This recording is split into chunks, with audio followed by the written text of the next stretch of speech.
Y Combinator is a U.S.-based startup incubator behind companies like Airbnb and DoorDash. Recently, the company removed Canada from its list of countries where it will invest. Canadian startups will likely have to register as a U.S. entity to get any funding or any hope of funding. Here to talk about this and get a little more detail on it is Abdullah Snobar, the executive director of DMZ. Abdullah, thanks as always for joining us. Good to see you. Good to see you as well, Roger. Are you surprised by this, or is this something that was coming? I don't think I saw it coming, to be quite frank, but I'm not surprised at the same time as well. And I think when I look at it, my knee-jerk reaction wasn't to kind of come to any conclusions, but rather try to understand the logic of why this would happen. And I think in the simplest way to put it, a lot of it comes back to maybe just structural ease of Y Combinator being able to do business and work. And Roger, they positioned it in that they'll work in 3 countries. It was the U.S., it was Cayman Islands, and it was Singapore. And a lot of those, there's a lot that those 3 have in common, including some maybe, ease of or relaxation around taxes and the tax structures that exist there. So I think a lot of it has to do with that specifically. So I wasn't necessarily surprised. Are we far off what they would like to see for tax structures and things like that, or does Canada have a long way to go to try to even hope to compete for this?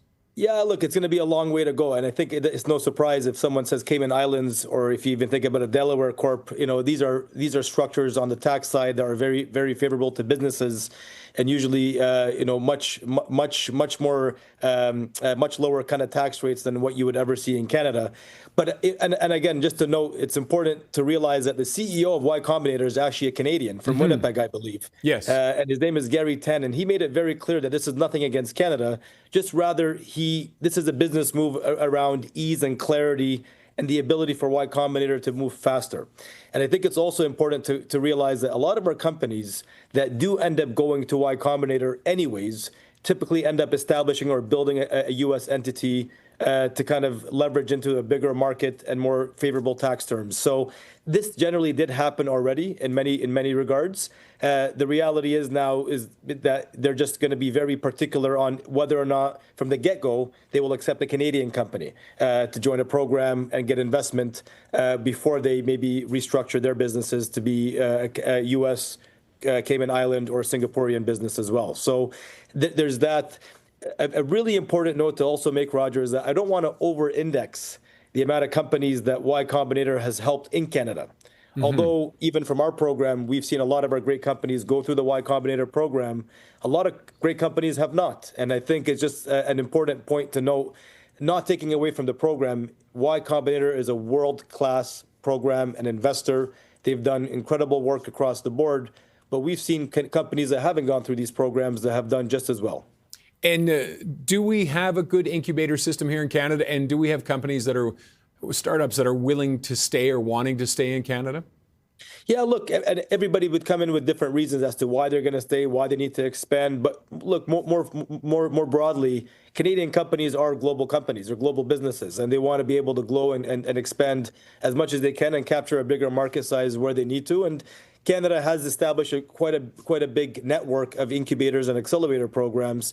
Where we need to do better is at helping Canadian companies scale. And that's probably one of our our shortcomings, I should say, that can be an area of opportunity. Maybe this is a good wake-up call for us to talk to different, private sector and government partners and VCs to say, what can we do to establish a stronger scaling kind of ecosystem for Canadian founders and startups to continue building their companies out of Canada.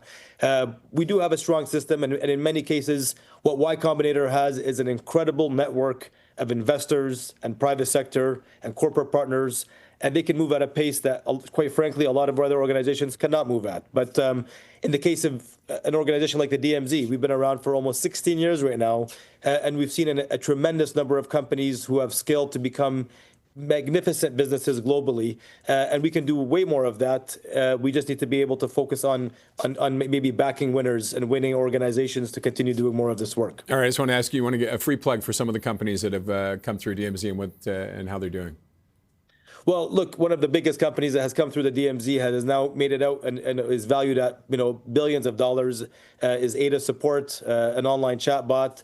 but you also have companies non-traditional, but have also gone through Canadian and U.S. different kind of programs. Majuri, a widely loved jewelry brand across Canada, U.S., Europe, UK, and even Australia, and they continue to expand. And these are companies that have been built right here at home in Toronto and continue to do great work that they're doing. So we have great companies that are coming out of the programs in Canada that are able to continue calling Canada their home. Now, I mean, this is a lot of risk, and it takes a certain type of personality. Canada, we are perceived sometimes as being a little risk averse. We like safe. Is there a stomach for it here? That's a great question, and I think maybe if you asked me this maybe last year, I'd say no. We're still at a point where we're still very risk averse, and we don't have the stomach for it. But I think times have changed geopolitically. I think we're realizing that Canada needs to step up and start doing more. And that comes both on, national security, but also on economic prosperity. And I think we have to kind of tie the two in together, quite frankly. And we need to start shifting our mindsets. We need to start shifting the way that we think and operate and do business. And this is how we win. This is honestly how we can step up and become a world-class country that is competing on a global level by supporting great companies to continue their journey in what they call home, and continue, bringing in the benefits of the economic kind of opportunities that come with building a business. And I mean, obviously, government has a role. What would you like to see from them? Well, look, a lot of it comes back to continuing playing in the favor of entrepreneurs and founders, supporting tech companies, looking at procurement processes, ensuring that this whole idea of Buy Canadian is really going to allow even small and medium enterprises and startups to kind of leverage that narrative. So it's not just a program for big companies in itself.